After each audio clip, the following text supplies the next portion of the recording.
கர்த்தருடைய பரிசுத்த நாமத்துக்கு சோத்திரம்.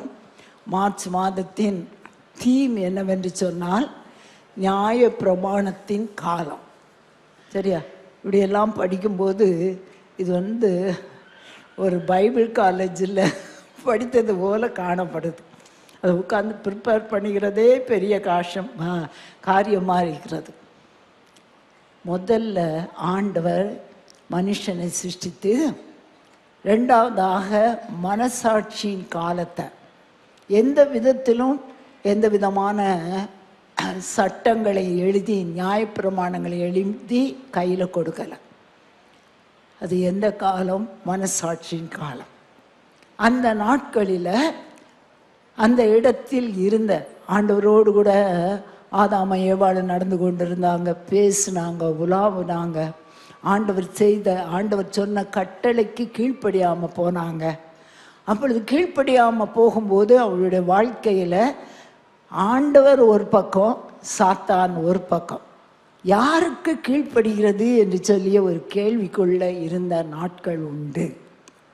அதற்கு பின்பு அந்த காலத்திலும் ஆண்டவர் நோவாவை தெரிந்து கொண்டு அவரோடு கூட நோவா உறவாடும்படியாய் சஞ்சரிக்கும்படியாய் ஒரு ஏனோக்கை ஆண்டவர் அவரோடு கூட சஞ்சரிக்கும்படியாய் ஏற்படுத்தினார்.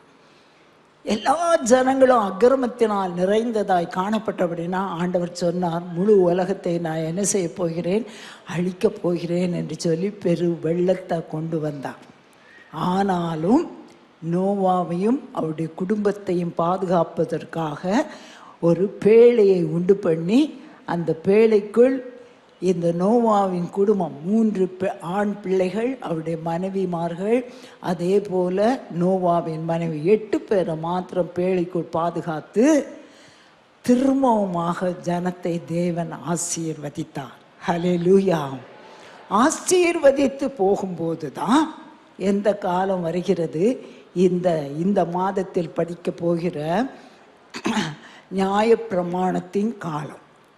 நீங்கள் எழுதுன்னா நோட்ஸ் எழுதி வச்சுக்கோங்க. இந்த வேதத்தை வாசிக்கிறது நல்லது, வேதத்தில் உள்ள காரியங்களை அறிந்து கொள்வது நல்லது. நியாயப்பிரமாணத்தின் காலம் என்று சொல்லும்போது இந்த நியாயப்பிரமாணங்கள் அல்லாவிட்டால் கர்த்தர் கொடுத்த சட்டங்கள் அல்லது கற்பனைகளை ஆண்டவர் யாருக்கு கொடுத்தார்? மோசேக்கு கொடுத்தார். அந்த கொடுக்கப்பட்ட கற்பனைகள், கொடுக்கப்பட்ட நியாயப்பிரமாணம் தான் இந்த நாட்களில் நியாயப்பிரமாணத்தின் காலத்தில் அவர்கள் அதை பின்பற்றி வந்தார்கள். நியாயப்பிரமாணத்தின் காலம் எங்கிருந்து ஆரம்பித்து எங்கே முடிகிறது என்று சொன்னால், மோசே காலத்தில் ஆரம்பித்து யோவான் ஸ்நானகன் மனம் திரும்புங்கள், பரலோக ராஜ்யம் சமீபமாக இருக்கிறது என்று பிரசங்கம் பண்ணுறார் பாருங்க. அது வரைக்கும் இருக்கிற காலமே என்ன காலம்? நியாயப்பிரமாணத்தின் காலம். இதற்கிடையில் ராஜாக்கள் வர்றாங்க, நியாயாதிபதிகள் வர்றாங்க, தீர்க்கதரிசிகள் வர்றாங்க. அநேக வருடங்கள் கடந்து செல்கிறது இந்த நியாயப்பிரமாணத்தின் காலத்தில். இந்த நியாயப்பிரமாணத்தின் காலம் எப்பொழுது ஆரம்பித்தது என்று சொன்னால், இந்த இஸ்ரவேல் ஜனங்களை ஆண்டவர் மோசேயோடு கூட பேசி ஒரு எரிகிற அந்த செடியில் அந்த செடி எரிந்து கொண்டிருக்குது, ஃபுல்லாக எரிகிறத பார்த்த உடனே ஆடு மேய்த்து கொண்டிருந்த மோசே என்ன செய்கிறான்? அந்த வனாந்தரத்தில் போகிறான், மாமனாருடைய ஆட்டை மேய்த்து கொண்டதுக்கு அவன்.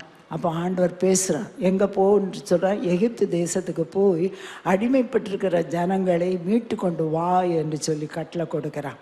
அந்த நேரத்தில் தான் அவர்கள் எகிப்து தேசத்திலிருந்து ஜனங்களை மீட்டு அவர்களை நடத்தி கொண்டு வரும்போது தான் ஆண்டவர் என்னத்தை கொடுக்குறார்? நியாயப்பிரமாணமாகிய கற்பனைகளை மோசேயின் மூலமாக அந்த இஸ்ரவேல் ஜனத்திற்கு அவர் கட்டளை கொடுக்கிறார், இஸ்ரவேல் ஜனத்துக்கு கொடுக்கிறார்.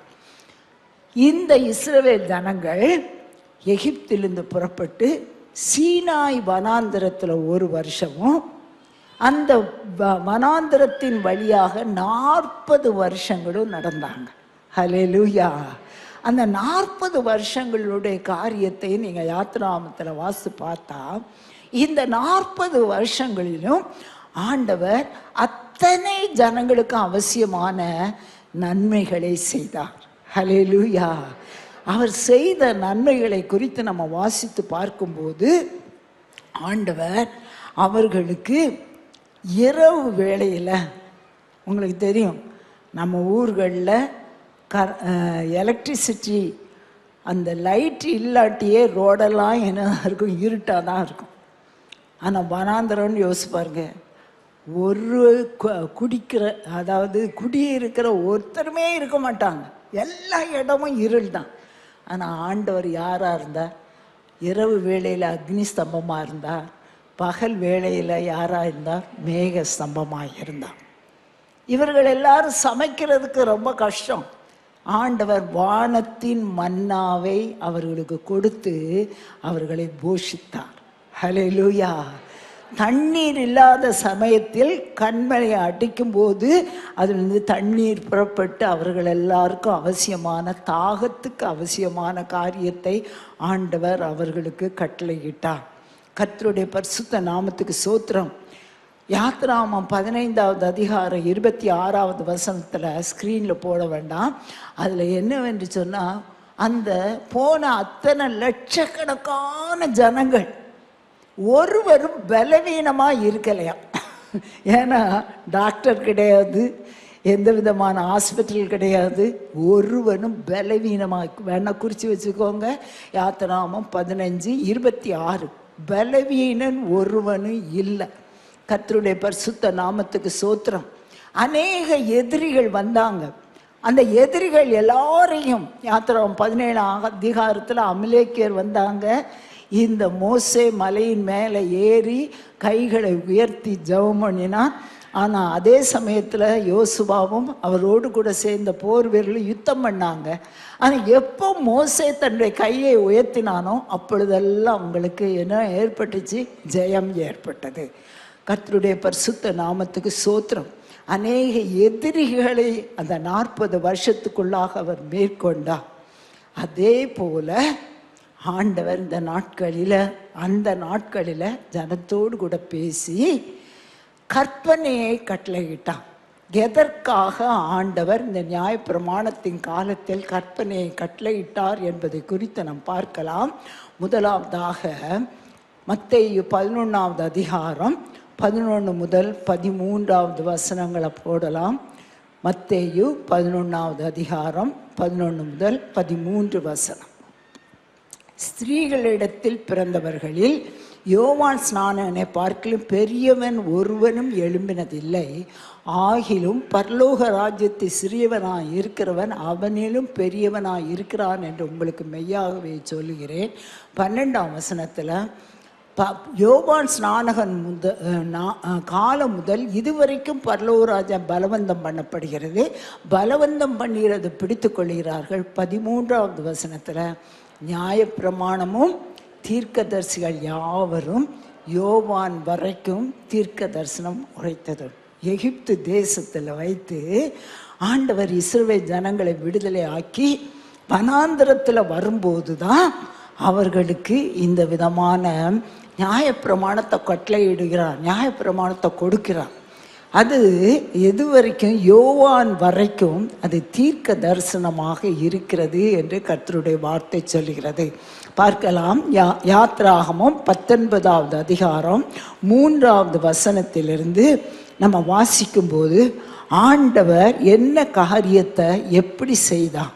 மோசே தான் இந்த இஸ்ரவேல் ஜனங்களை எகிப்திலிருந்து நடத்தி கொண்டு போகிறான். அந்த மோசே தேவனிடத்துக்கு ஏறி போனான்.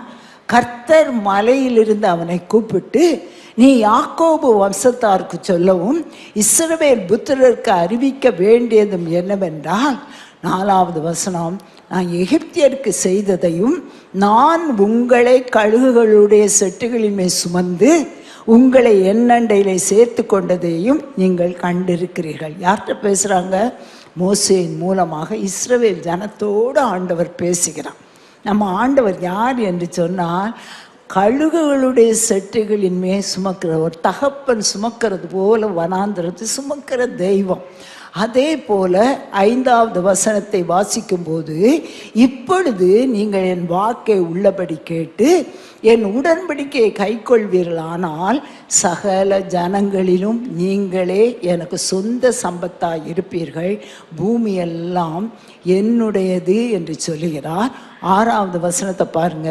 நீங்கள் எனக்கு ஆசாரிய ராஜ்யமும் பரிசுத்த ஜாதியுமாய் இருப்பீர்கள் என்று நீ இஸ்ரவேல் புத்திரரோடு சொல்ல வேண்டிய வார்த்தைகள் என்றார். 8வது வசனத்தை வாசிக்கும்போது மோசே ஜனங்களை மூப்பரை அழைப்பித்து கர்த்தர் தனக்கு கற்பித்த வார்த்தைகள்லாம் அவர்களுக்கு முன்பாக சொன்னான். 8வது வசனம், அவர்கள் எல்லாரும் ஏகமாய் கட்ட சொன்னவைகளெல்லாம் செய்வோம் என்று பிரதியுத்தரம் சொன்னார்கள். ஜனங்கள் சொன்ன வார்த்தைகளை மோசே கர்த்தரிடத்தில் தெரிவித்தான். நேராக பேசலை, ஆனால் மோசையோடு கூட ஆண்டவர் பேசுகிறார். அதற்கு பதில ஆண்டவர்கிட்ட அந்த ஜனங்களிடத்தில் போய் மோசே சொல்லும்போது நாங்கள் அதை செய்வோம் என்று அந்த ஜனங்கள்லாம் சொல்லும்போது அதை யார் பேசுகிறார்? இந்த மோசே ஆண்டவரிடத்தில் பேசுகிறார். இப்போ பார்த்தீங்கன்னா அது எந்த காலம்? நம்ம பார்த்து கொண்டு வருகிற காலம் என்ன காலம்? நியாயப்பிரமாணத்தின் காலம். ஆனால் இப்போ யாரும் என்ன செய்யலாம்? ஆண்டவரோடு பேசலாம். ஏன் என்று சொன்னால் இந்த நியாயப்பிரமாணத்தின் காலம் எல்லாம் எதோடு கூட முடிகிறது என்று சொன்னால், இயேசு நமக்காக இந்த உலகத்தில் நம்மை போல மாம்சம் இரத்தம் உடையவராக அவர் பாவ நிவாரண பலியை செலுத்தினபடினால அவருடைய இரத்த புண்ணியத்தின் மூலமாக அவரோடு கூட பேசக்கூடிய ஒரு பெரிய கிருபையை ஆண்டவர் தந்திருக்கிறார். ஹல்லேலூயா. இப்போ யோசிப்பாங்க, நம்ம பழைய ஏற்பாட்டு காலத்தில் இருந்தால் எல்லாருமே ஒரு ஆட்டை பிடிச்சிட்டு வரணும். ரொம்ப பணம் இல்லைன்னா ஒரு காட்டுப்புறாவை பிடிச்சிட்டு வரணும்.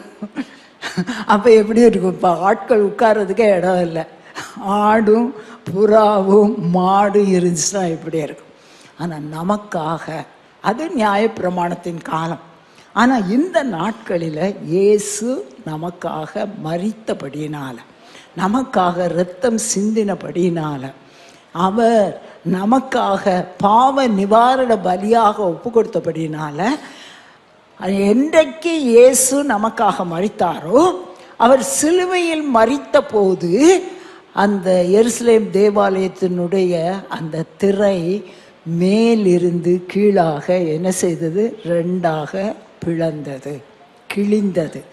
ஆகையால் யோசிப்பாருங்க, நம்ம வாழ்க்கையில் சர்வ வல்லவரிடத்துல, வானாதி வானங்களை உண்டாக்கினவர் இடத்துல, எல்லாவற்றையும் செய்யக்கூடிய இடத்துல, எதற்காக நான் அந்த 40 வருஷம் எகிப்தில் இருந்து புறப்பட்ட இஸ்ரவேல் ஜனத்தை ஆண்டவர் எப்படியெல்லாம் பாதுகாத்தார் என்று சொன்னால் ஆச்சரியமாக இருக்குது. ராத்திரி ஆன உடனே நம்மெல்லாம் லைட்டு போடுற போல் அக்னி ஸ்தம்பம் வந்துடுமா? பகல் வந்த உடனே அது எப்படி இருக்கும்? மேகஸ்தம்பம். அந்த சூரிய வெளிச்சத்தை இப்போ இருக்கிற இந்த வெயிலே நம்ம இருக்க முடியலையே, மேகஸ்தம்பம் வந்துடுமா. ஒருத்தரும் சமைக்க வேண்டியதில்லை. லேடிஸ்க்கெல்லாம் ரொம்ப சந்தோஷமாக இருக்கும். ஒன்றும் சமைக்க வேண்டாம். காலையிலே போய் ஆண்டவர் கொடுத்த வானத்தின் அந்த தேவ தூதர்களுக்கு கொடுத்த அப்பத்தை நம்ம பொறுக்குனா போதும். அல்லேலூயா. எவ்வளோ ஆச்சரியமாய் நடத்துகிற ஆண்டவர். அதே ஆண்டவர் தான் நேற்றும் இன்றும் என்றும் மாறாதவர். ஹல்லேலூயா. நம்ம அவர்கிட்ட பேச முடியும், அவர் நம்மோடு கூட பேச முடியும். நமக்கு ஆண்டவர் சகல விதமான ஆசீர்வாதங்களை நமக்கு கொடுக்க வல்லவர். அவர் இந்த நியாயப்பிரமாணத்தின் காலத்தில் என்ன செய்கிறார்? ஒரு சில கற்பனைகளை கொடுக்கிறார். அதை தான் நம்ம எங்கெல்லாம் வாசிக்கிறோம் என்றால், யாத்ராமம் 20வது அதிகாரம் முழுசும் வாசிக்க வேண்டாம், இந்த குறித்து வச்சுக்கோங்க. யாத்ராமம் 20வது அதிகாரம் 1 முதல் 17 வசனங்கள். 2வது வசனத்தை வேகமாக போடுங்க.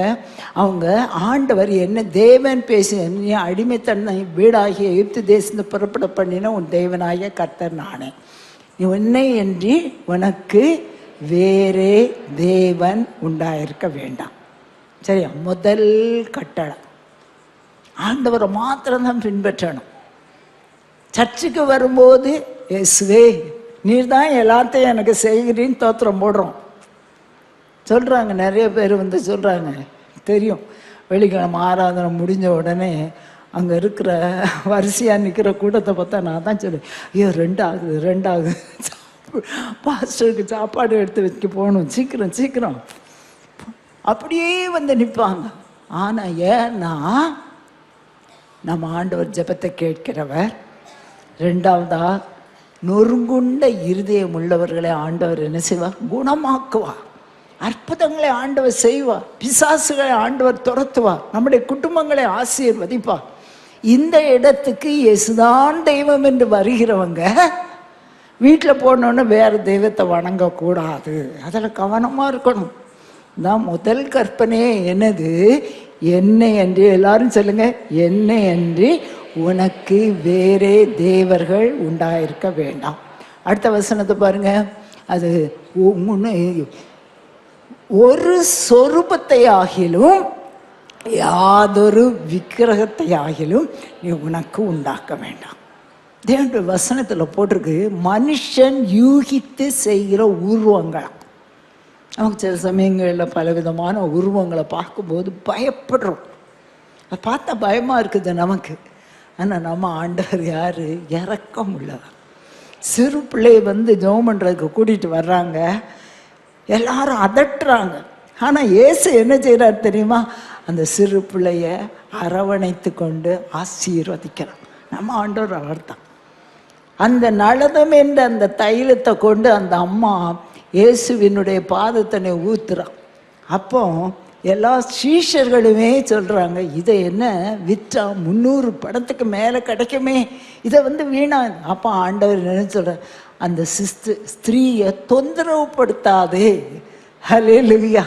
நம்ம ஆண்டவர் யார்? நம்ம ஆராதிக்கிற ஆண்டவர் நம்ம மேலே கன்சர்ன் உள்ளவர், கரிசனை உள்ளவர், இரக்கம் உள்ளவர். மற்றவங்க நடத்துகிற போல நம்மளை ஆண்டவர் நடத்த மாட்டார். ஆண்டவர் சொல்லியிருக்கிறார், நான் சாந்தமும் மனத்தாழ்மையுமா இருக்கிறேன், என்னிடத்தில் வந்து கற்றுக்கொள்ளுங்கள். அதனால தான் ஆண்டவர் சொல்லியிருக்கிறார், ஒரு சொரூபத்தை ஆகிலும் யாதொரு விக்கிரகத்தையாக நீ உனக்கு உண்டாக்க வேண்டாம். ஆண்டவரை சில வந்து என்கிட்ட கேட்டிருக்காங்க, என்னம்மா ஒரு உருவம் கூட இங்கே இல்லையே. நம்ம ஆண்டவர் யார்? ஆவியாக இருக்கிற ஆண்டவர். எல்லாரும் நான் வெள்ளிக்கிழமை ஆராதனைக்கு வருகிற சகோதரிகள் ஒவ்வொருவருமே ஆண்டவர்கிட்ட ஜெபம் பண்ணுங்க, ஆண்டவரே வெள்ளிக்கிழமை ஆராதனை நடுவில் நீர் உலாவி வரணும். ஆராதனை நடுவில் அவர் ஆவியாக இருக்கிற தேவன் நமது மத்தியில் உலாவி வந்து நமக்கு சுகத்தை கொடுப்பார். என்ன பிரச்சனையோ அந்த பிரச்சனையை மாற்றி கொடுப்பார். அடுத்த வசனத்தை பாருங்கள், 20:5 என்ன போட்டிருக்குது? நீ அவைகளை நமஸ்கரிக்கவும் சேவிக்கவும் வேண்டாம், உன் தேவனாய் கர்த்தராய்க்கு நான் எரிச்சல் உள்ள தேவனாய் இருந்து என்னை பகைக்கிறவர்கள் குறித்து பிதாக்களுடைய அக்கிரமத்தை பிள்ளைகளிடத்து 3ஆம் 4ஆம் தலைமுறைட்டும் விசாரிக்கிறேன். 6வது வசனத்தில் வாசிக்கும் போது, என்னிடத்தில் அன்பு கூர்ந்து என் கற்பனைகளை கை கொள்கிறவர்களுக்கோ 1000 தலைமுறை வரைக்கும் இரக்கம் செய்கிறவர். விசுவாசிக்கிறீங்களா? விசுவாசிக்கிறீங்களா? ஆண்டவர் என்ன செய்கிறவர்? நம்ம சந்ததியை விட மாட்டார்.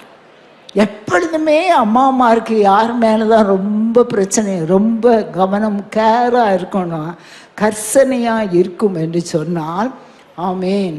சிஸ்டர் பார்த்து,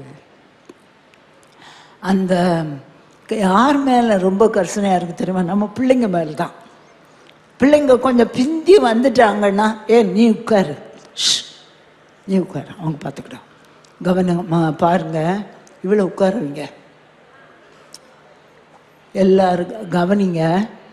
நம்ம ஆண்டவர், நம்ம சகோதரிகளாகிய நம்ம அம்மாமாருக்கெல்லாம் யார் மேலே தான் ரொம்ப கன்சர்னாக இருக்கும்? பிள்ளைங்க.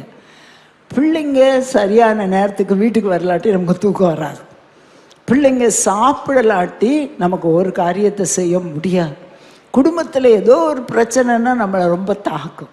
ஆனால் ஆண்டவர் சொல்கிறாரு, அவரிடத்தில் அன்பு கூர்ந்து அவருடைய கற்பனையை கை கொள்கிறவர்களுக்கும் ஆண்டவர் எப்படிப்பட்டவரா? 1000 தலைமுறை வரைக்கும் இரக்கம் செய்கிறவராக இருப்பேன் என்று சொல்லியிருக்கிறான். சரி, வீட்டில் போய் நீங்கள் வாசி பாருங்கள். அந்த 20வது அதிகாரம் 1 முதல் 17 வசனமும் ஆண்டவர் நமக்கு கொடுத்திருக்கிற கற்பனை. கர்த்தருடைய பரிசுத்த நாமத்துக்கு ஸ்தோத்திரம். உபாகமம் 5வது அதிகாரம் 22 முதல் 24 வசனங்களை பார்க்கலாம்.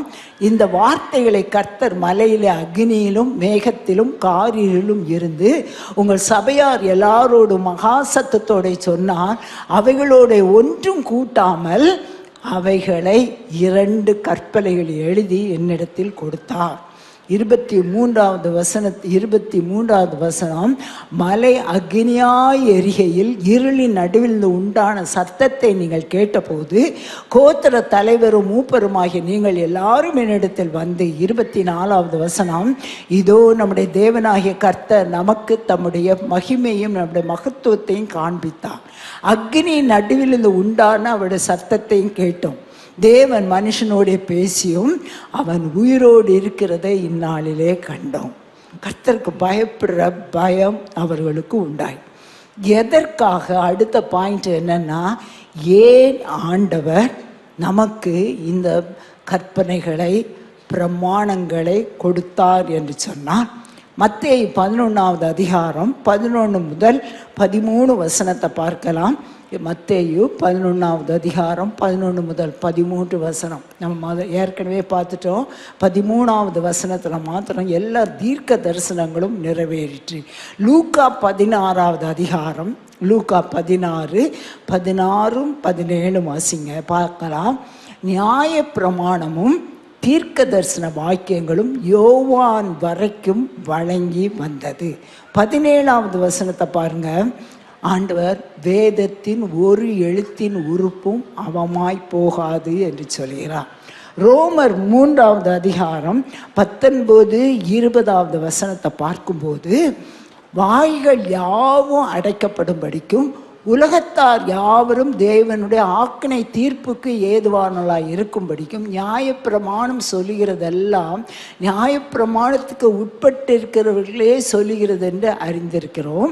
20வது வசனத்தை வாசிக்கும் போது எல்லாரும், இது ரொம்ப முக்கியமான வசனம், பாவத்தை அறிகிற அறிவு நியாயப்பிரமாணத்தினால் வருகிறபடியால் எந்த மனுஷனும் நியாயப்பிரமாணத்தின் கிரியைகளினாலே தேவனுக்கு முன்பாக நீதிமானாக்கப்படுவதில்லை. இந்த நியாயப்பிரமாணத்தின் காலத்தில் ஆண்டவர் கொடுத்த நியாயப்பிரமாணம், ஆண்டவர் கொடுத்த கற்பனையின் மூலமாக தான் எது பாவம் என்பதை நம்ம அறிந்து கொள்கிறோம். சரியா? அந்த நியாயப்பிரமாணம் நம்மை நீதிமானாக மாற்றாது. ஆனால் அந்த நியாயப்பிரமாணம் அல்லது கற்பனைகளை நம்ம வாசிக்க என்ன காரியத்தை செய்யணும், என்ன காரியத்தை செய்யக்கூடாது என்று சொல்லி பாவம் இன்னது என்பதை அது என்ன செய்கிறது, அறிவுறுத்துகிறது என்று நம்ம பார்க்கிறோம். கர்த்தருடைய பரிசுத்த நாமத்துக்கு ஸ்தோத்திரம். எபிரேயர் 8வது அதிகாரம் 5வது வசனத்தை வாசிக்கும்போது, இவர்கள் செய்யும் ஆராதனை பரலோகத்தில் சாயலுக்கும் நிழலுக்கும் ஒத்திருக்கிறது. மோசே கூடாரத்தை உண்டு பண்ண போகையில் மலையிலே உனக்கு காண்பிக்கப்பட்ட மாதிரியின்படியே நீ எல்லாவற்றையும் செய்ய எச்சரிக்கையா என்று தேவன் அவனுக்கு கட்டளையிட்டார். 10வது வசனத்தை பாருங்க. 10வது வசனத்தில் நம்ம எபிரேயர் 8:10 வாசிக்கிறோம்.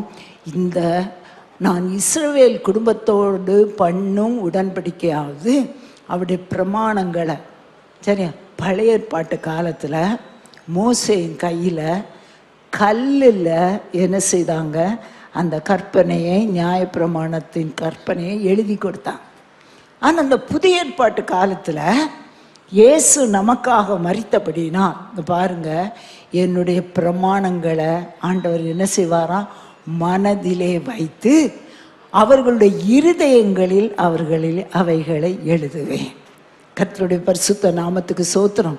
இப்போ கையில் தூக்கிட்டு வந்த கற்பலகை அல்ல, இந்த ஆண்டவருடைய பிரமாணங்கள், ஆண்டவருடைய கற்பனைகள்லாம் பரிசுத்த ஆவியானவரே நமக்குள்ளாக எழுதி வைத்திருக்கிறார். ஆவியானவர் நமக்குள்ளாக இதை செய்யாத கற்பனை என்னது, மற்ற ஸ்திரீ மேலே இச்சையாக இச்சிக்கக்கூடாது, வேலைக்காரிகளையும் கூட இச்சிக்கக்கூடாது, சரியா, இப்படியெல்லாம் போட்டிருக்கு. மற்றவங்களை தாயையும் தகப்பனையும் கனம் பண்ணுவாயாக, அதே போல் களவு செய்யக்கூடாது. நிறைய கற்பனைகளை ஆண்டவர் நமக்கு கொடுத்துருக்கிறார். அந்த கற்பனைகள் எல்லாம் பேப்பரில் இல்லை அல்லது கல்லில் இல்லை. இப்போ எங்கே எழுதி வச்சிருக்கிற ஆண்டவர் நம்முடைய மனசில் இருதயத்துக்குள்ளாகவே அவைகளை எழுதுவேன். நான் அவர்கள் தேவனாய் இருப்பேன், அவர்கள் என் ஜனமாய் இருப்பார்கள் என்று ஆண்டவர் சொல்லியிருக்கிறார். கர்த்தருடைய பரிசுத்த நாமத்துக்கு சோத்திரம். உபாகமம் 31 அதிகாரம் 9வது வசனத்தை வாசிக்கும்போது, உபாகமம் 31:9 எழுது. அந்த வசனம் இல்லையா? யாத்ராமோன்னு தெரியாமல் போட்டேன். உபாகமம் எல்லாரும் சேர்ந்து வாசிங்க. மோசே இந்த நியாயப்பிரமாணத்தை எழுதி அதை கர்த்தருடைய உடன்படிக்கை பெட்டியை சுமக்கிற லேவி புத்திரரான ஆசாரியருக்கும் இஸ்ரவேலுடைய மூப்பர் எல்லாருக்கும் ஒப்புவித்து, 11ஆம் வசனம் பாருங்க. 11ஆம் வசனம், உன் தேவனாய கர்த்தர் தெரிந்து கொள்ளும் ஸ்தானத்தில் இஸ்ரவேலர் எல்லாரும் அவருடைய சந்நிதியில் சேர்ந்து வந்திருக்கும் போது இந்த நியாயப்பிரமாணத்தை இஸ்ரவேல் எல்லாரும் கேட்க அவர்களுக்கு முன்பாக வாசிக்க கடவாள். அதே அதிகாரம் 26வது வசனத்தை பாருங்க. இந்த நியாயப்பிரமாணத்தை எப்படி வைக்க வேண்டும் என்று சொன்னால், அந்த நியாயப்பிரமாண புஸ்தகத்தை எடுத்து அதை உங்கள் தேவனாய கர்த்தருடைய உடன்படிக்கை பெட்டியின் பக்கத்திலே வையுங்கள், அங்கே அது உனக்கு விரோதமான சாட்சியாயும். அப்போ நியாயப்பிரமாணத்தை ஆண்டவர் நம்ம இருதயத்தில், புதிய ஏற்பாட்டு காலத்தில் இருதயத்தில் எழுதி வச்சிருக்கார். ஆனால் பழைய ஏற்பாட்டு காலத்தில் அந்த மோசையை பார்த்து ஆண்டவர் சொல்கிறார், எனக்காக நான் வாசம் பண்ணும்படியாக ஒரு ஸ்தலத்தை ஆயத்தம் பண்ணு என்று சொல்கிறார். ரெண்டாவதாக அந்த பரிசுத்தமான இடத்துல, மகா பரிசுத்த ஸ்தலத்தில் அந்த உடன்படிக்கை பெட்டி, அந்த உடன்படிக்கை பெட்டிக்குள்ள அந்த சாட்சியின் பிரமாணங்கள் இருக்குது. அதே போல் அந்த உடன்படிக்கையின் பெட்டியின் பக்கத்திலேயும் சாட்சியின் பிரமாணங்கள் இருக்குது. அவைகள் உங்களுக்கு விரோதமாக சாட்சியிடும் என்று சொல்லி கர்த்தருடைய வசனம் எழுதியிருக்கிறது. ஆமேன். இந்த நியாயப்பிரமாணம், இந்த ஒரு காரியத்தை சொல்லி நான் முடிச்சிருந்தேன். இந்த நியாயப்பிரமாண புஸ்தகம் எங்கே இருக்க வேண்டும்? பழைய ஏற்பாட்டு காலத்தில், மோசேயின் காலத்தில் ஆசரிப்பு கூடாரத்தை கட்டும்போது அது எங்கே இருக்கணும்? சாட்சியின் பெட்டிக்குள்ளே இருக்கணும். ஆனால் இப்போ எங்கே இருக்கணும்னா, அதுதான் ரொம்ப முக்கியமான காரியம். புதிய ஏற்பாட்டு காலத்தில் யோசுவாவின் புஸ்தகம் 1ஆம் அதிகாரம் 8ஆம் வசனத்தை வாசிக்கும்போது அது எங்கே இருக்கிறது? நியாயப்பிரமாண புஸ்தகம் எங்கே இருக்கணுமா? உன் வாயை விட்டு பிரியாதிருப்பதாக. அப்போ நம்ம எதை வாசிக்கணும்? பைபிளை வாசிக்க வாசிக்க அந்த வார்த்தைகள் நம்ம இருதயத்துக்குள்ளே போகுதா? அல்ல கவலை தான் இருதயத்தில் இருக்கா? நிறைய பேருக்கு என்னதான் கவலை, பாரம், அழுத்தம்தான். அந்த வாய், அந்த இருதயத்தின் நிறைவினால் எது பேசும்? வாய் பேசும். இருதயத்துக்குள்ளே இருக்கிற பரிசுத்த ஆவியானவர் வசனத்தை கரெக்டாக சரியான நேரத்தில் நமக்கு என்ன செய்வார்? நினைவுபடுத்துவார். அதனால தான் ஆண்டவர் சொல்கிறாரு, நியாயப்பிரமாண புஸ்தகம் உன் வாயை விட்டு பிரியாதிருப்பதாக. பிரியாதிருந்தால் நமக்கு கொடுக்குற ஆசீர்வாதத்தை பாருங்கள். இதில் எழுதியிருக்கிறபடியெல்லாம் நீ செய்ய கவனமாக இருக்கும்படி இரவும் பகலும் அதை என்ன செய்ய? தியானித்து கொண்டிருப்பாய். அப்பொழுது நீ உன் வழியை வாய்க்க பண்ணுவாய், அப்பொழுது புத்திமானாயும் நடந்து கொள்வாய். கர்த்தர் நமக்கு கொடுக்குற ஆசீர்வாதம். நியாயப்பிரமாண புஸ்தகம் எங்கே இருக்கணும்? வாயை விட்டு பிரியாது இருக்கணும். கர்த்தர் நமக்கு நன்மை செய்வார், காரியங்களை வாய்க்க பண்ணுவார். கர்த்தருடைய பரிசுத்த நாமத்துக்கு சோத்திரம். இந்த எஸ்ராவின் புஸ்தகம் 7ஆம் அதிகாரம், அந்த வார்த்தையை நான் கொடுக்கலை, ஆனால் போட்டிங்கன்னா நல்லாயிருக்கும். எஸ்ராவின் புஸ்தகம் 7ஆவது அதிகாரம் 6வது வசனத்தில், எஸ்ரா இஸ்ரவேலின் தேவனாகிய கர்த்தர் மோசேயின் நியாயப்பிரமாணத்தில் யாராக இருந்தாரா? தேறின வேதபாரகன். நம்மை குறித்த பரிசுத்த ஆவியானவர் என்ன சொல்லுவார்? ஆராதனைக்கு மாத்திரம் அவன் பைபிளை தூக்கிட்டு வருவான். ஆனால் அந்த பைபிளுக்கும் அவளுக்கும் என்ன கிடையாது? எந்த கனெக்ஷனும் இல்லை. நம்மெல்லாம் யாராக மாறணும்? இந்த எஸ்ராவை போல். அவன் பேர் வேத பாரகன். அவர் யாரா? தேறின வேத பாரகன். கர்த்தருடைய வசனம் நமக்கு நல்லா தெரியணும். கர்த்தருடைய வசனம் நமக்கு நல்லா தெரிந்தாதான் நமக்குள்ள விசுவாசம் வரும். அந்த வசனத்தை பார்த்து தான் பிசாசு என்ன செய்வான், நடுங்குவான். சிலர் என்ன செய்வாங்க, பிசாசுக்கு பயந்து தலைக்குள்ளே எதை வச்சுருப்பாங்க, பைபிளை வச்சுருப்பாங்க. பைபிளெல்லாம் பார்த்து பிசாசு பயப்பட மாட்டான். யாரை பார்த்து பயப்படுவான்? தேறின ஆண்டவருடைய வார்த்தையில் நம்ம தேறினவளாக இருந்தால், விசுவாசத்தோடு கூட காணப்பட்டால், அந்த பிசாசு நம்மளை பார்த்து என்ன செய்யும் தெரியுமா, நடுங்கும். ஹல்லேலூயா. இந்த எஸ்ராவை குறித்து வாசிக்கிறோம். அவர் தேறின வேதபாரகன். அவன் தேவனாகிய கர்த்தருடைய கரம் அவன் மேல் இருந்ததினால் அவன் கேட்டவைகள் எல்லாம் ராஜா அவனுக்கு கொடுத்தான். 10வது வசனம் பாருங்க, எஸ்ரா 7:10 அவருடைய வாழ்க்கையை குறித்து போட்டிருக்கு. ரகசியம் அதுதான். கர்த்தருடைய வேதத்தை ஆராயவும், எல்லாரும் சேர்ந்தே வாசிக்கலாம். கர்த்தருடைய வேதத்தை ஆராயவும், அதன்படி செய்யவும், இஸ்ரவேலில் உள்ள கட்டளைகளையும் நீதி நியாயங்களையும் உபதேசிக்கவும் எஸ்ரா தன் இருதயத்தை பக்குவப்படுத்தி இருந்தார். ஹல்லேலூயா. நம்ம வாழ்க்கையிலும் இது உண்மையான அனுபவமாக மாறணும். என்ன செய்யணும்? கர்த்தருடைய இந்த நியாய பிரமாணத்தின் புஸ்தகம் அல்லது கற்பனையின் புஸ்தகத்தை ஆராய்ந்து பார்க்கணும். ஒரு வாசனத்தை வாசிக்கும் போதே கர்த்தருடைய வார்த்தை போட்டிருக்குது, ஜோடு இல்லாதிருக்காது. அந்த வசனத்துக்கு ரெஃபர் பண்ணக்கூடிய இன்னொரு வசனம் இருக்கும். அதனால தான் கவனமாக வாசிக்கணும். இன்னொரு வசனம் அப்படியே இருந்தால் அதுக்கு கிட்ட நான் என்னுடைய அனுபவம் என்னன்னா, அந்த பெண்ணில் அந்த வசனத்தை குறித்து வச்சுக்கிடுவேன். அதே இடத்துல, இந்த இடத்துலையும் இருக்குது, இந்த இடத்துலையும் இருக்குது.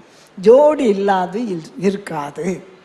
அது மாத்திரம் இல்லை, வசனத்தை இரவும் பகலும் தியானிக்கிற மனுஷன் பாக்கியவான். என்ன போட்டிருக்கு? அவன் செய்வதெல்லாம் வாய்க்கும். நீங்கள் செய்கிற குக்கிங் கூட ரொம்ப ஆசீர்வாதமாக தான் இருக்கும். ஹல்லேலூயா. கர்த்தருடைய வேதத்தை ஆராய்ந்து அதன்படி செய்கிறவர்களாக இருக்கணும். எஸ்ரா தன்னுடைய வாழ்க்கையில் ஒரு தீர்மானம் எடுத்திருந்தார். என்ன தீர்மானம் என்றால், தன் இருதயத்தை பக்குவப்படுத்தி இருந்தான்.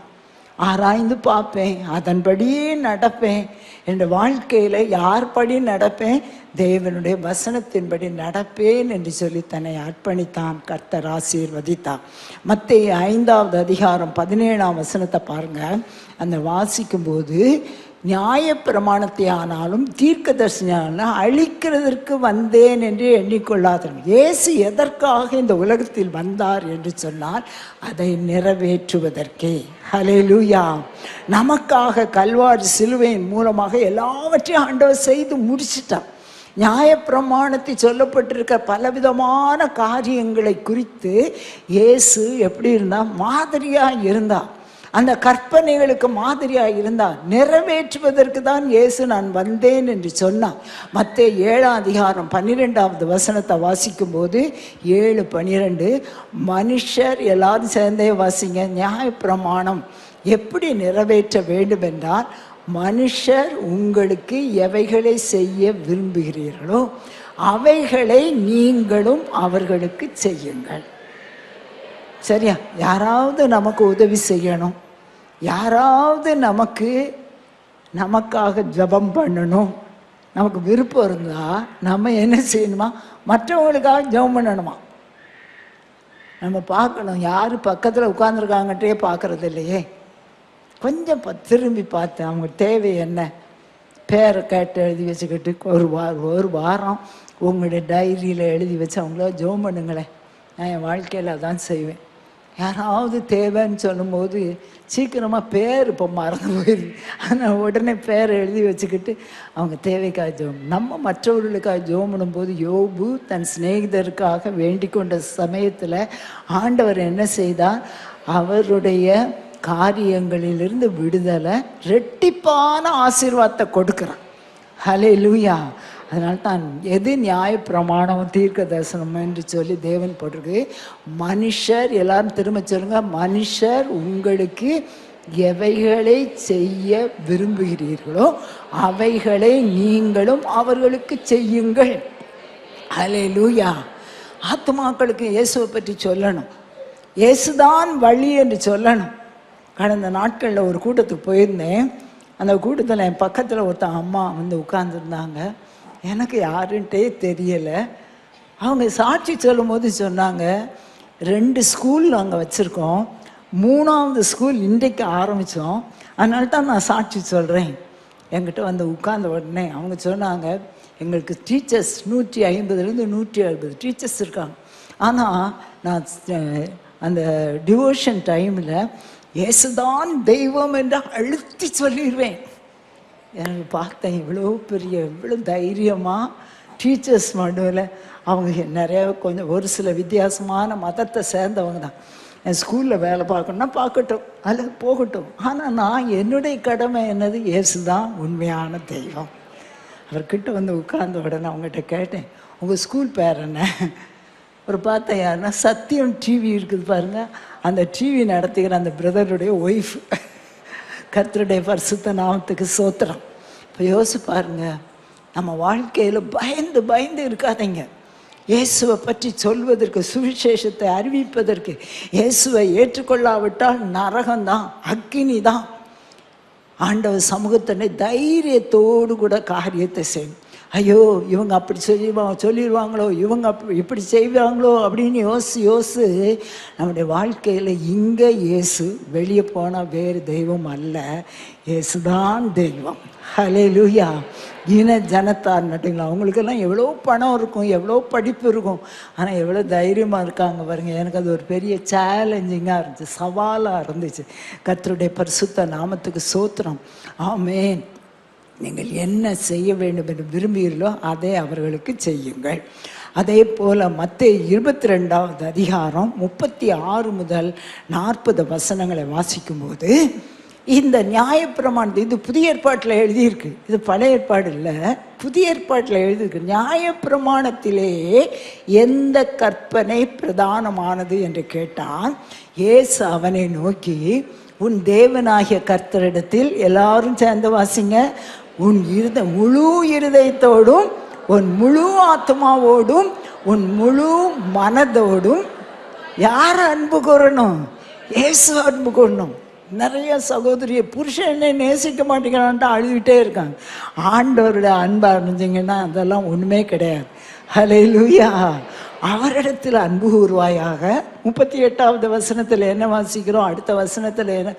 இது முதலாம் பிரதான கற்பனை. 39ல் 2ஆம் கற்பனை என்னவென்றால், உன்னிடத்தில் நீ அன்பு கூறுகிறது போல பிறனிடத்தில் அன்பு கூறும். நம்ம பரலோகம் போகணும்னு ஆசைப்பட்டா பக்கத்தில் உள்ள சகோதரிகளும் பரலோகத்துக்கு வரணும், ஜனத்தார் பரலோகத்துக்கு வரணும். இந்த ஓய்கோசுகள்லாம் விடாதீங்க. ஆண்டவர் சமூகத்தில் ஜெபம் பண்ணிட்டே இருங்க. அவர்கள் எப்படி இருப்பாங்க என்று சொல்லி நான் வாசிக்கும் போது, கர்த்தருடைய ஆவியானவர் சொன்ன காரியம், அவங்களுக்கு மனசு இருக்காதான். 2வது நீங்கள் கூப்பிடும்போது அசட்டை பண்ணுவாங்களாம். 3வது எப்படியாவது குறுக்கு வழியில் பரலோகத்துக்கு வந்துடலாமான்னு பார்ப்பாங்களாம். ஆனால் அதெல்லாம் முடியாது. எப்படி ஒரு லிதியாவினுடைய இருதயத்தை ஆண்டவர் திறந்தது போல, நம்ம ஜெபித்து கொண்டிருக்கிற மக்களுடைய இருதயெல்லாம் ஆண்டவர் திறக்கணும். அவங்க திறந்த உடனே அந்த லிதியாவின் குடும்பத்தார், அவளும் அவள் குடும்பத்தாரும் என்ன செஞ்சாங்களா? ஞானஸ்நானம் எடுத்துட்டாங்களாம். ஹல்லேலூயா. நம்ம சந்திக்கிற ஆத்துமாக்கள் உண்மை சீஷராக மாறணும், ரட்சிக்கப்படணும், ஞானஸ்நானம் எடுக்கணும், பரிசுத்தாவின் அபிஷேகத்தை பெறணும், ஆண்டவருடைய பிள்ளைகளாக மாறணும். மத்தேயு 22 40வது வசனம் பாருங்கள். 40வது வசனம் 22-40 இவ்விரண்டு கற்பனைகளிலும் நியாயப்பிரமாணம் முழுமையும் தீர்க்க தரிசனங்களும் அடங்கியிருக்கு. நீங்கள் யோசிச்சு பார்த்தீங்கன்னா, யாத்ராம 20வது அதிகாரம் முழுசும் கற்பனை. ஆனால் இயேசு ஷார்ட்டாக சொல்லிட்டார். என்னவென்று சொன்னால், நியாயப்பிரமாணம் முழுமையுமே இது ஆண்டவர் முழு இருதயத்தோட, முழு பலத்தோட, முழு ஆத்மாவோடு அன்பு கூறும். நீங்கள் கொஞ்ச நேரம் உட்கார்ந்து தனியாக யோசிச்சு பாருங்களேன். நம்மையும் ஆண்டவர் தேடி வரணுன்னா என்ன இருக்குது? நமக்கு எந்த தகுதி இருக்குது? ஒன்றுமே இல்லை, எங்கேயோ கடந்தோம். ஆனால் தேடி வந்து குறிப்பிட்ட நாளில் அவர் நம்மை அவருடைய பிள்ளையாக மாற்றினதுனால தான் இன்றைக்கி சந்தோஷப்பட்டுக்கிட்டு இருக்கோம்.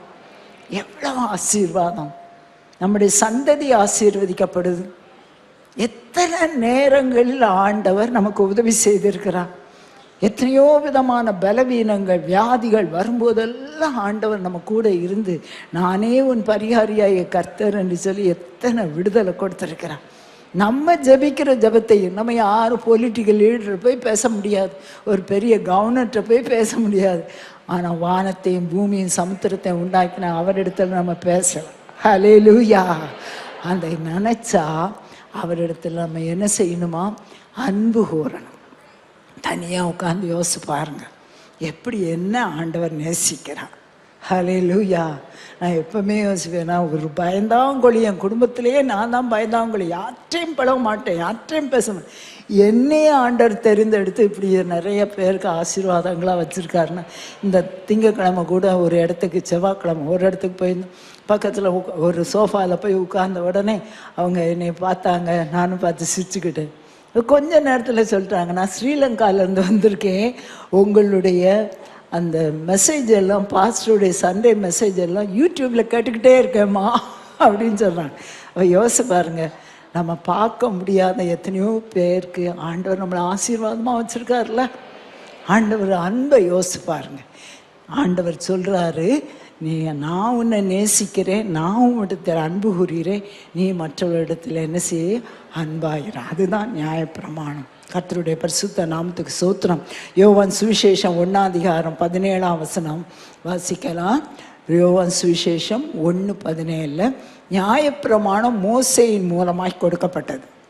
நம்ம பார்த்தோம்ல, அந்த யாத்திராகமத்தில் 20வது அதிகாரத்தில் மோசேயின் மூலமாய் 19வது அதிகாரம் 20வது அதிகாரத்தை வாசிக்கும் போது மோசேயின் மூலமாய் நியாயப்பிரமாணம் கொடுக்கப்பட்டது. ஆனால் இப்போ நியாயப்பிரமாணம் இல்லை, என்ன ஆசீர்வாதம்? கிருபையும் சத்தியமும் இயேசு கிறிஸ்துவின் மூலமாய் உண்டாயின. ஹல்லேலூயா. ஆண்டவர் நமக்கு வெறுமையாக நியாயப்பிரமாணத்தை கொடுத்து இதை நீ செய்யுன்னு சொல்லலை. இயேசு நமக்காக இந்த உலகத்தில் வந்து மரித்து நியாயப்பிரமாணத்தை நிறைவேற்றி கொடுத்தபடினால நமக்கு கிடைத்திருக்க 2 ஆசீர்வாதம் என்ன? கிருபையும் சத்தியமும். கிருபை கொடுத்துருக்கான். ஆண்டவர் சொல்கிறார், பலவீனம் நீங்கள் ஜெபம் பண்ணி பாருங்க, உன் பலவீனத்தில் என் பலன் பூரணமாக விளங்கும், என் கிருபை உனக்கு போதும். உங்களுடைய கணவரை குறித்து, ஐயோ இவர் அப்படிப்பட்டவர் இப்படிப்பட்ட, ஆண்டவர் சொல்கிறாரு, உன்னுடைய வாழ்க்கைக்கு அவசியமான கிருபையை கொடுப்பேன். கிருபை வரங்களை ஆண்டவர் நமக்கு கொடுத்துருக்கிறார். நம்ம மூலமாக நம்ம என்ன டாக்டரா? ஒன்றும் கிடையாது. ஆனால் கர்த்தருடைய பரிசுத்த ஆவியானுடைய வல்லமை, அவருடைய அபிஷேகம் நமக்குள்ளே இருக்கும்போது, நான் சொல்கிறேன், நான் மாத்திரம், நீங்கள் வந்து சொன்னாங்க இவங்க ஜெபம் பண்ணாங்க, இவங்க, நான் மாத்திரம் இல்லை, நீங்களும் ஜெபம் பண்ணாலும் ஆண்டவர் அற்புத அடையாளங்களை செய்வார். நமக்கு ஆண்டவர் என்னத்தை கொடுத்து? கிருபையின் வரங்களை கொடுத்துருக்கிறார். அவருடைய அனுகிரகமாக அவனவனுக்கு ஆண்டவர் என்ன செய்கிறாரோ கிருபையின் வரத்தை. நீங்களும் இந்த எண்ணெயை வாங்கி, இந்த ஒருவேளை சாயங்காலம் வரலாம், அல்லது 4வது வாரத்தில் கடைசி வாரத்தில் நீங்கள் வரலாம். அந்த எண்ணெயை வாங்கி நீங்களே வச்சுக்கிடாதீங்க. விசுவாசத்தோடு கூட தேவையுள்ள வியாதி உள்ளவர்களுக்காக ஜெபம் பண்ணி பாருங்களேன். எண்ணெயை போட்டு கர்த்தர் என்ன செய்வார்? ஒரு பெரிய விடுதலை கொடுப்பார். கிருபையின் வரங்களை கொடுக்கிறார். கிருபையை ஆண்டவர் கொடுக்கிறார். பலவீனத்தில் அவருடைய கிருபை போதும். நம்முடைய குடும்பங்களின் நடுவில் இருக்கிற பிரச்சனைகள் நடுவில் அவருடைய கிருபை போதும். கடைசியாக ரோமர் 6வது அதிகாரம் 14வது வாசிக்கும் போது, சத்தியமும் கிருபையும் கொடுத்த ஆண்டவர் நம்ம இப்போ இந்த யார் எதுக்கு கீழே இல்லை? நம்ம மோசேயின் காலத்தில் இல்லை, நியாயப்பிரமாணத்துக்கு கீழே இல்லை, சரியா? அந்த நியாயப்பிரமாணத்துக்கு கீழ்ப்பட்டிராமல் எதுக்கு கீழ்ப்பட்டு இருக்கணும்?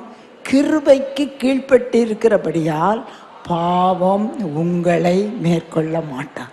அதுதான் ஆசீர்வாதம். நமக்கு பலன் கொடுப்பார். நமக்கு அந்த வாழ்க்கையில் அவசியமான சகல விதமான கிருபையும் கொடுப்பார். எல்லாவற்றிற்கும் மேலாக எதற்கு கிருபை கொடுக்காருன்னா, எந்தெந்த பாவங்கள் நம்ம சூழ்ந்து கொண்டிருக்கோம், நெருங்கி நிற்கிற பாவத்தையும் பாரத்தையும் தள்ளிவிட்டு நமக்கு நியமித்திருக்கிற ஓட்டத்தில் பொறுமையோடு கூட ஓடக்கணும். உங்கள் வீட்டில் என்ன பாவம் செய்யக்கூடிய சூழ்நிலை இருக்குன்னு எனக்கு தெரியாது. ஆனால் ஆண்டவர் வாக்கு பண்ணி இருக்கிறார். அவர் என்ன செய்கிறவர்? பாவம் மேற்கொள்ளத்தக்கதான கிருபையை கொடுக்கிறவர். எல்லாரும் எழும்பி நின்று ஆண்டவர் சமூகத்தண்டையில் மோசேயின் மூலமாக நியாயப்பிரமாணம் கொடுக்கப்பட்டது. அந்த நியாயப்பிரமாணத்தின் காலத்தில் இருந்து அந்த யோவான் ஸ்நானகன் யோர்தான் நதியில் ஞானஸ்நானம் கொடுத்து தேவ ராஜ்யம் பரலோக ராஜ்யம் சமீபித்திருக்கிறது என்று பிரசங்கம் பண்ணும் வரைக்கும் இந்த காலம்தான் நியாயப்பிரமாணத்தின் காலம். ஆனால் இன்றைக்கு நமக்காக இயேசு மரித்தபடினார், நியாயப்பிரமாணத்தை நிறைவேற்றுவதற்காக இயேசு மரித்தபடினார் அவர் நமக்கு கிருபையும் சத்தியத்தையும் கொடுக்கிறார். நமக்கு பாவத்தை மேற்கொள்ளக்கூடிய கிருபை கொடுக்கிறார். கர்த்தர் இந்த நாட்களிலே நம்முடைய வாழ்க்கையில் எதிர்பார்க்கிறது அவரை முழு இருதயத்தோடும் முழு பலத்தோடும் முழு ஆத்மாவோடும் அவரிடத்தில் அன்பு கூற, நம்மை போல மற்றவர்களை நேசிக்க அன்பு கூற. அதுதான் நியாய பிரமாணத்தில் ஆண்டவர் நம்முடைய வாழ்க்கையில் விரும்புகிற காரியம். எல்லா 2 கரங்களையும் உயர்த்தி அப்படியே அர்ப்பணியுங்கள். இந்த மாதமெல்லாம் நடத்தும் ஆண்டவரே, பாவங்களை மேற்கொள்ளக்கூடிய கிருபை எனக்கு தாரும். என் வாழ்க்கையில் ஆண்டவரே உம்மை நேசிக்க எனக்கு கிருபை தாரும். உம்மிடத்தில் அன்பு செலுத்த எனக்கு கிருபை தாரும். ஆண்டவரே, என்னை போல மற்றவர்களை நேசித்து சுவிசேஷத்தை சொல்ல எனக்கு கிருபை தாரும். ஆண்டவரே, உம்முடைய கற்பனையை நிறைவேற்ற எங்களுக்கு கிருபை தாரும். தொடர்ந்து வழி நடத்தும். இயேசுவின் மூலம் வேண்டிக் கொள்கிறோம் பிதாவே, ஆமென்.